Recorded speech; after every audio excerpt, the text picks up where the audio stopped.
ইসলামের ইতিহাসে এমন কিছু দিন রয়েছে যা মানব সভ্যতার মোড় ঘুরিয়ে দিয়েছিল। তেমনই একটি অবিস্মরণীয় দিন হল ১৭ই রমজান ২ হিজরি। মদিনার তপ্ত মরুপ্রান্তরে সেদিন মুখোমুখি হয়েছিল সত্য ও মিথ্যার দুই বিশাল বাহিনী। একদিকে ছিল মাত্র ৩১৩ জন আত্মোৎসর্গকারী মুসলিম, আর অন্যদিকে মক্কা সুসজ্জিত ১,০০০ জন যোদ্ধা। এটি কেবল একটি যুদ্ধ ছিল না, বরং এটি ছিল হক ও বাতিলের চূড়ান্ত ফয়সালা। আজকের ভিডিওতে আমরা বদর যুদ্ধের সেই রোমহর্ষক ও ঈমান উদ্দীপ্ত কাহিনী বিস্তারিতভাবে জানব। কবর থেকে শুরু করে কিয়ামতের ঘটনা যেভাবে আমাদের শিহরিত করে, বদরের বিজয়ও ঠিক তেমনিভাবে আমাদের হৃদয়ে ঈমানের জ্যোতি জ্বালিয়ে দেয়। রসুলুল্লাহ সাল্লাল্লাহু আলাইহি ওয়াসাল্লাম এবং তার সাহাবীরা যখন মক্কা ছেড়ে মদিনায় হিজরত করেন, তখন কুরাইশরা ভেবেছিল তারা ইসলামকে মিটিয়ে দিতে পেরেছে। কিন্তু মদিনায় গিয়ে মুসলিমরা যখন একটি শক্তিশালী রাষ্ট্র গঠন করতে শুরু করল, তখন মক্কার কাফেরদের বুকে কাঁপন ধরল। তারা মুসলিমদের উপর অর্থনৈতিক ও সামরিক চাপ প্রয়োগের নানা ফন্দি আঁটতে শুরু করল। মক্কার কুরাইশরা মদিনার পাশ দিয়ে যাওয়া তাদের বাণিজ্য কাফেলাগুলোকে ব্যবহার করে মুসলিমদের উস্কানি দিত। হিজরতের দ্বিতীয় বছরে আবু সুফিয়ানের নেতৃত্বে কুরাইশদের একটি বিশাল বাণিজ্য কাফেলা সিরিয়া থেকে মক্কায় ফিরছিল। এই কাফেলায় মক্কার প্রায় প্রতিটি পরিবারের সম্পদ বিনিয়োগ করা ছিল। রসুলুল্লাহ সাল্লাল্লাহু আলাইহি ওয়াসাল্লাম এই কাফেলাটি আটক করার পরিকল্পনা করেন, যাতে কুরাইশদের অর্থনৈতিক মেরুদণ্ড ভেঙে দেওয়া যায়। কিন্তু আবু সুফিয়ান অত্যন্ত চতুরতার সাথে কাফিলাটিকে ভিন্ন পথে নিয়ে যায় এবং মক্কায় খবর পাঠায় যে তাদের সম্পদ বিপদে পড়েছে। এই খবর পাওয়া মাত্রই আবু জাহল এক বিশাল বাহিনী নিয়ে মদিনার দিকে রওনা হয়। যদিও পরে আবু সুফিয়ান বার্তা পাঠিয়েছিল যে কাফিলা নিরাপদ, কিন্তু অহংকারী আবু জাহল যুদ্ধের নেশায় মত্ত হয়ে বদর প্রান্তরের দিকে অগ্রসর হতে থাকে। আবু জাহলের নেতৃত্বে মক্কার বাহিনী যখন রওনা হল, তখন তাদের মধ্যে ছিল এক চরম অহংকার। তারা মদিনার মুসলিমদের তুচ্ছ জ্ঞান করত। আবু জাহল মক্কায় ঘোষণা দিয়েছিল, আমরা বদর পর্যন্ত যাব, সেখানে ৩ দিন অবস্থান করব, উট জবাই করব, মদ পান করব এবং গায়িকারা আমাদের গান শোনাবে, যাতে পুরো আরব আমাদের শক্তির কথা জানতে পারে। কিন্তু সে জানত না যে আল্লাহর পরিকল্পনা ছিল অন্যরকম। রসুলুল্লাহ সাল্লাল্লাহু আলাইহি ওয়াসাল্লাম যখন জানতে পারলেন যে আবু জাহল ১,০০০ সৈন্যের এক বিশাল বাহিনী নিয়ে আসছে, তখন তিনি তার সাহাবীদের সাথে পরামর্শ করতে বসলেন। এটি ছিল ইসলামের ইতিহাসের অন্যতম গুরুত্বপূর্ণ এক মুহূর্ত। মুহাজিরা তো সবসময়ই প্রস্তুত ছিলেন, কিন্তু আনসারদের মতামত নেওয়া জরুরি ছিল, কারণ আকাবার শপথ অনুযায়ী তারা কেবল মদিনার ভেতরেই মুসলিমদের রক্ষার প্রতিশ্রুতি দিয়েছিলেন। নবীজি সাহাবীদের জিজ্ঞেস করলেন, তোমরা কি মনে করো? প্রথমে আবু বকর রাদিয়াল্লাহু আনহু এবং পরে উমর রাদিয়াল্লাহু আনহু দাঁড়িয়ে তাদের দৃঢ় অঙ্গীকার ব্যক্ত করলেন। কিন্তু নবীজি আনসার সাহাবীদের মুখের দিকে তাকাচ্ছিলেন। তখন আনসার সাহাবী মিকদাদ ইবনে আমর রাদিয়াল্লাহু আনহু দাঁড়িয়ে বললেন, হে আল্লাহর রাসূল, আপনি আমাদের যেখানে নিয়ে যেতে চান সেখানেই নিয়ে চলুন। আমরা বনু ইসরায়েলদের মতো বলবো না যে তুমি এবং তোমার রব গিয়ে যুদ্ধ করো, আমরা এখানে বসে থাকলাম। বরং আমরা বলবো, আপনি এবং আপনার রব যুদ্ধ করুন, আমরাও আপনাদের সাথে যুদ্ধ করব। এরপর আনসারদের নেতা সাহাদ ইবনে মুয়াজ রাদিয়াল্লাহু আনহু দাঁড়িয়ে বললেন, হে আল্লাহর রাসূল, আমরা আপনার উপর ঈমান এনেছি এবং আপনাকে সত্য বলে সাক্ষ্য দিয়েছি। আপনি যদি আমাদের নিয়ে সমুদ্রের অতল গহ্বরে ঝাঁপ দিতে বলেন, আমরা তাই করব। আমাদের একজন লোকও আপনার সাথ ছাড়বে না। আমরা যুদ্ধে ধৈর্যশীল এবং শত্রুর মুখোমুখি হতে দৃঢ় প্রতিজ্ঞ। সম্ভবত আল্লাহ আপনাকে আমাদের মাধ্যমে এমন কিছু দেখাবেন যা আপনার চক্ষে শীতল করবে। সাহাবীদের এই অটল মনোবল দেখে নবীজি সাল্লাল্লাহু আলাইহি সাল্লাম অত্যন্ত আনন্দিত হলেন এবং বদর অভিমুখে যাত্রার ঘোষণা দিলেন। ১৭ই রমজান সকালে বদর উপত্যকায় ২ বাহিনী মুখোমুখি হল। মুসলিমদের সংখ্যা ছিল মাত্র ৩১৩ জন। তাদের কাছে ছিল মাত্র ২টি ঘোড়া এবং ৭০টি উট। প্রতিটি উটে ৩-৪ জন করে সাহাবী পর্যায়ক্রমে আরোহণ করতেন। স্বয়ং রসুলুল্লাহ সাল্লাল্লাহু আলাইহি ওয়াসাল্লামও তার সাহাবীদের সাথে উট ভাগ করে নিয়েছিলেন। যখন সাহাবীরা নবীজিকে পুরো পথ উটে চড়ার অনুরোধ করলেন, তখন তিনি বললেন, তোমরা আমার চেয়ে বেশি শক্তিশালী নও, আর আমিও তোমাদের চেয়ে সওয়াবের কম মুখাপেক্ষী নই। এটি ছিল নেতৃত্বের এক অনন্য শিক্ষা। বদর প্রান্তরে পৌঁছে গুরুত্বপূর্ণ একটি সামরিক কৌশল অবলম্বন করেন সাহাবী হুবাব ইবনুল মুনজির রাদিয়াল্লাহু আনহু। তিনি নবীজিকে জিজ্ঞেস করলেন, হে আল্লাহর রাসূল, আপনি যে জায়গায় অবস্থান নিয়েছেন তা কি আল্লাহর পক্ষ থেকে ওহী নাকি আপনার যুদ্ধ কৌশল? নবীজি বললেন, এটি আমার যুদ্ধ কৌশল। তখন হুবাব রাদিয়াল্লাহু আনহু পরামর্শ দিলেন যে পানির কুয়াগুলোর দখল নেওয়া উচিত, যাতে শত্রুরা পানি না পায়। নবীজি সানন্দে সেই পরামর্শ গ্রহণ করেন। সেই রাতে মরুভূমিতে এক অলৌকিক বৃষ্টি হল। এই বৃষ্টি মুসলিমদের জন্য ছিল রহমত, যা বালুমাটিকে শক্ত করে দিয়েছিল এবং তাদের প্রশান্তি দিয়েছিল। সাহাবীরা সেই রাতে গভীর ঘুমে আচ্ছন্ন হলেন, যেটি ছিল আল্লাহর পক্ষ থেকে এক বিশেষ নিয়ামত। অন্যদিকে কাফেরদের জন্য তা ছিল আযাব, যা তাদের চলাফেরাকে কঠিন করে দিয়েছিল এবং তাদের মনে ভীতি সৃষ্টি করেছিল। ১৭ই রমজান সকালে বদর উপত্যকায় ২ বাহিনী মুখোমুখি হল। মুসলিমদের সংখ্যা ছিল মাত্র ৩১৩ জন। তাদের কাছে ছিল মাত্র 2টি ঘোড়া এবং 70টি উট। প্রতিটি উটে 3-4 জন করে সাহাবী পর্যায়ক্রমে আরোহণ করতেন। স্বয়ং রাসূলুল্লাহ সাল্লাল্লাহু আলাইহি ওয়াসাল্লামও তার সাহাবীদের সাথে উট ভাগ করে নিয়েছিলেন। যখন সাহাবীরা নবীজিকে পুরোপথ উটে চড়ার অনুরোধ করলেন, তখন তিনি বললেন, তোমরা আমার চেয়ে বেশি শক্তিশালী নও, আর আমিও তোমাদের চেয়ে স্বভাবের কম মুখাপেক্ষী নই। এটি ছিল নেতৃত্বের এক অনন্য শিক্ষা। বদর প্রান্তরে পৌঁছে গুরুত্বপূর্ণ একটি সামরিক কৌশল অবলম্বন করেন সাহাবী হুবাব ইবনুল মুনজির রাদিয়াল্লাহু আনহু। তিনি নবীজিকে জিজ্ঞেস করলেন, হে আল্লাহর রাসূল, আপনি যে জায়গায় অবস্থান নিয়েছেন তা কি আল্লাহর পক্ষ থেকে ওহী নাকি আপনার যুদ্ধ কৌশল? নবীজি বললেন, এটি আমার যুদ্ধ কৌশল। তখন হুবাব রাদিয়াল্লাহু আনহু পরামর্শ দিলেন যে পানির কুয়াগুলোর দখল নেওয়া উচিত, যাতে শত্রুরা পানি না পায়। নবীজি সানন্দে সেই পরামর্শ গ্রহণ করেন। সেই রাতে মরুভূমিতে এক অলৌকিক বৃষ্টি হল। এই বৃষ্টি মুসলিমদের জন্য ছিল রহমত, যা বালুমাটিকে শক্ত করে দিয়েছিল এবং তাদের প্রশান্তি দিয়েছিল। সাহাবীরা সেই রাতে গভীর ঘুমে আচ্ছন্ন হলেন, যেটি ছিল আল্লাহর পক্ষ থেকে এক বিশেষ নিয়ামত। অন্যদিকে কাফেরদের জন্য তা ছিল আযাব, যা তাদের চলাফেরাকে কঠিন করে দিয়েছিল এবং তাদের মনে ভীতি সৃষ্টি করেছিল। 17ই রমজান সকালে বদর উপত্যকায় 2 বাহিনী মুখোমুখি হল। মুসলিমদের সংখ্যা ছিল মাত্র 313 জন। তাদের কাছে ছিল মাত্র 2টি ঘোড়া এবং 70টি উট। প্রতিটি উটে 3-4 জন করে সাহাবী পর্যায়ক্রমে আরোহণ করতেন। স্বয়ং রাসূলুল্লাহ সাল্লাল্লাহু আলাইহি ওয়াসাল্লামও তার সাহাবীদের সাথে উট ভাগ করে নিয়েছিলেন। যখন সাহাবীরা নবীজিকে পুরোপথ উটে চড়ার অনুরোধ করলেন, তখন তিনি বললেন, তোমরা আমার চেয়ে বেশি শক্তিশালী নও, আর আমিও তোমাদের চেয়ে স্বভাবের কম মুখাপেক্ষী নই। এটি ছিল নেতৃত্বের এক অনন্য শিক্ষা। বদর প্রান্তরে পৌঁছে গুরুত্বপূর্ণ একটি সামরিক কৌশল অবলম্বন করেন সাহাবী হুবাব ইবনুল মুনজির রাদিয়াল্লাহু আনহু। তিনি নবীজিকে জিজ্ঞেস করলেন, হে আল্লাহর রাসূল, আপনি যে জায়গায় অবস্থান নিয়েছেন তা কি আল্লাহর পক্ষ থেকে ওহী নাকি আপনার যুদ্ধ কৌশল? নবীজি বললেন, এটি আমার যুদ্ধ কৌশল। তখন হুবাব রাদিয়াল্লাহু আনহু পরামর্শ দিলেন যে পানির কুয়াগুলোর দখল নেওয়া উচিত, যাতে শত্রুরা পানি না পায়। নবীজি সানন্দে সেই পরামর্শ গ্রহণ করেন। সেই রাতে মরুভূমিতে এক অলৌকিক বৃষ্টি হল। এই বৃষ্টি মুসলিমদের জন্য ছিল রহমত, যা বালুমাটিকে শক্ত করে দিয়েছিল এবং তাদের প্রশান্তি দিয়েছিল। সাহাবীরা সেই রাতে গভীর ঘুমে আচ্ছন্ন হলেন, যেটি ছিল আল্লাহর পক্ষ থেকে এক বিশেষ নেয়ামত। অন্যদিকে কাফেরদের জন্য তা ছিল আযাব, যা তাদের চলাফেরাকে কঠিন করে দিয়েছিল এবং তাদের মনে ভীতি সৃষ্টি করেছিল। 17ই রমজান সকালে বদর উপত্যকায় 2 বাহিনী মুখোমুখি হল। মুসলিমদের সংখ্যা ছিল মাত্র 313 জন।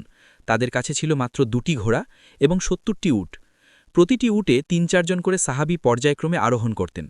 স্বয়ং রাসূলুল্লাহ সাল্লাল্লাহু আলাইহি ওয়াসাল্লামও তার সাহাবীদের সাথে উট ভাগ করে নিয়েছিলেন। যখন সাহাবীরা নবীজিকে পুরোপথ উটে চড়ার অনুরোধ করলেন, তখন তিনি বললেন, তোমরা আমার চেয়ে বেশি শক্তিশালী নও, আর আমিও তোমাদের চেয়ে স্বভাবের কম মুখাপেক্ষী নই। এটি ছিল নেতৃত্বের এক অনন্য শিক্ষা। বদর প্রান্তরে পৌঁছে গুরুত্বপূর্ণ একটি সামরিক কৌশল অবলম্বন করেন সাহাবী হুবাব ইবনুল মুনজির রাদিয়াল্লাহু আনহু। তিনি নবীজিকে জিজ্ঞেস করলেন, হে আল্লাহর রাসূল, আপনি যে জায়গায় অবস্থান নিয়েছেন তা কি আল্লাহর পক্ষ থেকে ওহী নাকি আপনার যুদ্ধ কৌশল? নবীজি বললেন, এটি আমার যুদ্ধ কৌশল। তখন হুবাব রাদিয়াল্লাহু আনহু পরামর্শ দিলেন যে পানির কুয়াগুলোর দখল নেওয়া উচিত, যাতে শত্রুরা পানি না পায়। নবীজি সানন্দে সেই পরামর্শ গ্রহণ করেন। সেই রাতে মরুভূমিতে এক অলৌকিক বৃষ্টি হল। এই বৃষ্টি মুসলিমদের জন্য ছিল রহমত, যা বালুমাটিকে শক্ত করে দিয়েছিল এবং তাদের প্রশান্তি দিয়েছিল। সাহাবীরা সেই রাতে গভীর ঘুমে আচ্ছন্ন হলেন, যেটি ছিল আল্লাহর পক্ষ থেকে এক বিশেষ নেয়ামত। অন্যদিকে কাফেরদের জন্য তা ছিল আযাব, যা তাদের চলাফেরাকে কঠিন করে দিয়েছিল এবং তাদের মনে ভীতি সৃষ্টি করেছিল। 17ই রমজান সকালে বদর উপত্যকায় 2 বাহিনী মুখোমুখি হল। মুসলিমদের সংখ্যা ছিল মাত্র 313 জন। তাদের কাছে ছিল মাত্র 2টি ঘোড়া এবং 70টি উট। প্রতিটি উটে 3-4 জন করে সাহাবী পর্যায়ক্রমে আরোহণ করতেন। স্বয়ং রাসূলুল্লাহ সাল্লাল্লাহু আলাইহি ওয়াসাল্লামও তার সাহাবীদের সাথে উট ভাগ করে নিয়েছিলেন। যখন সাহাবীরা নবীজিকে পুরোপথ উটে চড়ার অনুরোধ করলেন, তখন তিনি বললেন, তোমরা আমার চেয়ে বেশি শক্তিশালী নও, আর আমিও তোমাদের চেয়ে স্বভাবের কম মুখাপেক্ষী নই। এটি ছিল নেতৃত্বের এক অনন্য শিক্ষা। বদর প্রান্তরে পৌঁছে গুরুত্বপূর্ণ একটি সামরিক কৌশল অবলম্বন করেন সাহাবী হুবাব ইবনুল মুনজির রাদিয়াল্লাহু আনহু। তিনি নবীজিকে জিজ্ঞেস করলেন, হে আল্লাহর রাসূল, আপনি যে জায়গায় অবস্থান নিয়েছেন তা কি আল্লাহর পক্ষ থেকে ওহী নাকি আপনার যুদ্ধ কৌশল? নবীজি বললেন, এটি আমার যুদ্ধ কৌশল। তখন হুবাব রাদিয়াল্লাহু আনহু পরামর্শ দিলেন যে পানির কুয়াগুলোর দখল নেওয়া উচিত, যাতে শত্রুরা পানি না পায়। নবীজি সানন্দে সেই পরামর্শ গ্রহণ করেন। সেই রাতে মরুভূমিতে এক অলৌকিক বৃষ্টি হল। এই বৃষ্টি মুসলিমদের জন্য ছিল রহমত, যা বালুমাটিকে শক্ত করে দিয়েছিল এবং তাদের প্রশান্তি দিয়েছিল। সাহাবীরা সেই রাতে গভীর ঘুমে আচ্ছন্ন হলেন, যেটি ছিল আল্লাহর পক্ষ থেকে এক বিশেষ নেয়ামত। অন্যদিকে কাফেরদের জন্য তা ছিল আযাব, যা তাদের চলাফেরাকে কঠিন করে দিয়েছিল এবং তাদের মনে ভীতি সৃষ্টি করেছিল। 17ই রমজান সকালে বদর উপত্যকায় দুই বাহিনী মুখোমুখি হল। মুসলিমদের সংখ্যা ছিল মাত্র ৩১৩ জন। তাদের কাছে ছিল মাত্র 2টি ঘোড়া এবং 70টি উট। প্রতিটি উটে ৩-৪ জন করে সাহাবী পর্যায়ক্রমে আরোহণ করতেন। স্বয়ং রসুলুল্লাহ সাল্লাল্লাহু আলাইহি সাল্লামও তার সাহাবীদের সাথে উট ভাগ করে নিয়েছিলেন। যখন সাহাবীরা নবীজিকে পুরো পথ উটে চড়ার অনুরোধ করলেন, তখন তিনি বললেন, তোমরা আমার চেয়ে বেশি শক্তিশালী নও, আর আমিও তোমাদের চেয়ে স্বভাবের কম মুখাপেক্ষী নই। এটি ছিল নেতৃত্বের এক অনন্য শিক্ষা। বদর প্রান্তরে পৌঁছে গুরুত্বপূর্ণ একটি সামরিক কৌশল অবলম্বন করেন সাহাবী হুবাব ইবনুল মিনজির রাদিয়াল্লাহু আনহু। তিনি নবীজিকে জিজ্ঞেস করলেন, হে আল্লাহর রাসূল, আপনি যে জায়গায় অবস্থান নিয়েছেন তা কি আল্লাহর পক্ষ থেকে ওহী নাকি আপনার যুদ্ধ কৌশল? নবীজি বললেন, এটি আমার যুদ্ধ কৌশল। তখন হুবাব রাদিয়াল্লাহু আনহু পরামর্শ দিলেন যে পানির কুয়াগুলোর দখল নেওয়া উচিত, যাতে শত্রুরা পানি না পায়। নবীজি সানন্দে সেই পরামর্শ গ্রহণ করেন। সেই রাতে মরুভূমিতে এক অলৌকিক বৃষ্টি হল। এই বৃষ্টি মুসলিমদের জন্য ছিল রহমত, যা বালুমাটিকে শক্ত করে দিয়েছিল এবং তাদের প্রশান্তি দিয়েছিল। সাহাবীরা সেই রাতে গভীর ঘুমে আচ্ছন্ন হলেন, যা ছিল আল্লাহর পক্ষ থেকে এক বিশেষ নেয়ামত। অন্যদিকে কাফিরদের জন্য তা ছিল আযাব, যা তাদের চলাফেরাকে কঠিন করে তুলেছিল এবং তাদের মনে ভীতি সৃষ্টি করেছিল। 17ই রমজান সকালে বদর প্রান্তরে এক অন্যরকম দৃশ্য ফুটে উঠল। একদিকে ছিল মক্কার সুসজ্জিত বিশাল বাহিনী, যাদের ছিল দামি বর্ম, উন্নত তলোয়ার এবং অহংকারী নেতৃত্ব। অন্যদিকে ছিল ৩১৩ জন মুসলিম, যাদের অনেকেরই ছিল না পর্যাপ্ত অস্ত্র, অনেকেরই গায়ে ছিল না কোনো বর্ম, কিন্তু তাদের চোখে ছিল জান্নাতের স্বপ্ন এবং অন্তরে ছিল আল্লাহর মহাব্বত। রসুলুল্লাহ সাল্লাল্লাহু আলাইহি ওয়াসাল্লাম বদর প্রান্তরে দাঁড়িয়ে আল্লাহর দরবারে 2 হাত তুলে রোনাজারি শুরু করলেন। তার চাদরটি কান থেকে পড়ে যাচ্ছিল, তবুও তিনি আল্লাহর কাছে ফরিয়াদ করছিলেন, হে আল্লাহ, আজ যদি এই মুষ্টিমেয় মুসলিম বাহিনী ধ্বংস হয়ে যায়, তবে কিয়ামত পর্যন্ত জমিনে তোমার ইবাদত করার মতো আর কেউ থাকবে না। হে আল্লাহ, তুমি তোমার প্রতিশ্রুতি পূর্ণ করো এবং আমাদের বিজয় দান করো। আবু বকর রাদিয়াল্লাহু নবীজিকে সান্ত্বনা দিয়ে বললেন, হে আল্লাহর রসুল, আল্লাহ অবশ্যই আপনার দোয়া কবুল করবেন। সেই মুহূর্তে জিব্রাইল আলাইহিসসালাম অমিকাল ফেরেশতাদের এক বিশাল বাহিনী নিয়ে আসমান থেকে নেমে এলেন। আল্লাহ তাআলা ৫,০০০ ফেরেশতা পাঠিয়ে মুসলিমদের সাহায্য করার ঘোষণা দিলেন। এটি ছিল এক অভাবনীয় দৃশ্য, যা কেবল ঈমানদাররাই অনুভব করতে পারছিলেন। তৎকালীন আরব যুদ্ধের নিয়ম অনুযায়ী যুদ্ধের শুরুতে উভয় পক্ষ থেকে শ্রেষ্ঠ বীররা মল্লযুদ্ধ অবতীর্ণ হতো। কুরাইশদের পক্ষ থেকে উতবা ইবনে রাবিয়া, তার ভাই সায়েবা ইবনে রাবিয়া এবং তার পুত্র ওয়ালিদ ইবনে উতবা দম্ভ ভরে ময়দানে নেমে এল। তারা মুসলিমদের মধ্য থেকে তাদের সমকক্ষ বীরদের আহ্বান করল। প্রথমে আনসারদের ৩ জন সাহাবী এগিয়ে এলেন, কিন্তু কুরাইশরা তাদের প্রত্যাখ্যান করে বলল, আমরা আমাদের স্বগোত্রীয় কুরাইশ বীরদের চাই। তখন রসুলুল্লাহ সাল্লাল্লাহু আলাইহি ওয়াসাল্লাম নির্দেশ দিলেন বনু হাশিমের ৩ বীরকে, হামজা রাদিয়াল্লাহ, আলী রাদিয়াল্লাহ এবং উবাইদা ইবনুল হারিসকে। হামজা রাদিয়াল্লাহ এবং আলী রাদিয়াল্লাহ চোখের পলকে তাদের প্রতিপক্ষ সাইবা ও ওয়ালিদকে ধরাশায়ী করলেন। অন্যদিকে উবাইদা এবং উতবা একে অপরকে মারাত্মকভাবে আহত করলেন। পরে হামজা ও আলী রাদিয়াল্লাহ উতবাকে খতম করে উবাইদাকে নিরাপদ স্থানে নিয়ে এলেন। এই মল্লযুদ্ধে কুরাইশদের ৩ প্রধান নেতার মৃত্যু তাদের বাহিনীর মনোবল একেবারে ভেঙে দিল। মল্লযুদ্ধের পর শুরু হল সাধারণ যুদ্ধ। আবু জাহাল তার বিশাল বাহিনীকে আক্রমণের নির্দেশ দিল। তলোয়ারের ঝনঝনানি আর ঘোড়ার খুরের আওয়াজে বদর প্রান্তর প্রকম্পিত হয়ে উঠল। মুসলিমরা আহাদ আহাদ স্লোগান দিয়ে বীর বিক্রমে কাফিরদের উপর ঝাঁপিয়ে পড়লেন। রসুলুল্লাহ সাল্লাল্লাহু আলাইহি ওয়াসাল্লাম এক মুঠো ধুলো নিয়ে কাফিরদের দিকে ছুঁড়ে মারলেন এবং বললেন, শাহাতিল উজুহ, অর্থাৎ তাদের মুখমণ্ডল বিকৃত হোক। আল্লাহর কুদরতে সেই ধুলো প্রতিটি কাফিরের চোখে গিয়ে পড়ল এবং তারা অন্ধের মতো দিক বিদিক ছুটতে শুরু করল। সেই মুহূর্তে ফেরেশতারা সাদা পাগড়ি বেঁধে মুসলিমদের কাতারে যোগ দিলেন। সাহাবীরা দেখছিলেন যে কোনো কোনো কাফিরের মাথা তলোয়ার ছোঁয়ার আগেই দেহ থেকে বিচ্ছিন্ন হয়ে যাচ্ছে। এটি ছিল সরাসরি আল্লাহর পক্ষ থেকে পাঠানো গায়েবী সাহায্য। আবু জাহাল যখন দেখল তার বাহিনী পিছু হচ্ছে, তখন সে মরিয়া হয়ে লড়াই করতে লাগল। কিন্তু আল্লাহর ফয়সালা ছিল অন্যরকম। আবু জাহাল ছিল ইসলামের চরম শত্রু। তাকে খতম করার জন্য আনসারদের 2 কিশোর সাহাবী মুয়াজ ও মুয়াবিজ রাদিয়াল্লাহ ব্যাকুল হয়ে উঠেছিলেন। তারা আব্দুর রহমান ইবনে আউফ রাদিয়াল্লাহকে জিজ্ঞেস করলেন, চাচা যান, আবু জাহালকে, সে নাকি আমাদের নবীজিকে গালি দেয়, আজ আমরা তাকে ছাড়ব না। যুদ্ধের ময়দানে তারা আবু জাহালকে খুঁজে বের করলেন এবং সিংহের মতো তার উপর ঝাঁপিয়ে পড়লেন। 2 কিশোরের তলোয়ারের আঘাতে আবু জাহাল মাটিতে লুটিয়ে পড়ল। পরে আবদুল্লাহ ইবনে মাসুদ রাদিয়াল্লাহ তার শিরচ্ছেদ করেন। আবু জাহালের পতন মানেই ছিল কুরাইশদের দম্ভের অবসান। বদর যুদ্ধে কুরাইশদের ৭০ জন নিহত হল এবং ৭০ জন বন্দী হল। নিহতদের মধ্যে ছিল মক্কার প্রায় সব প্রভাবশালী নেতা। অন্যদিকে মুসলিমদের মধ্যে মাত্র ১৪ জন সাহাবী শাহাদাত বরণ করলেন। বিজয়ের পর রাসূলুল্লাহ ৩ দিন বদর প্রান্তরে অবস্থান করলেন। নিহত কাফিরদের লাশগুলোকে একটি পরিত্যক্ত কুয়ায় নিক্ষেপ করা হল।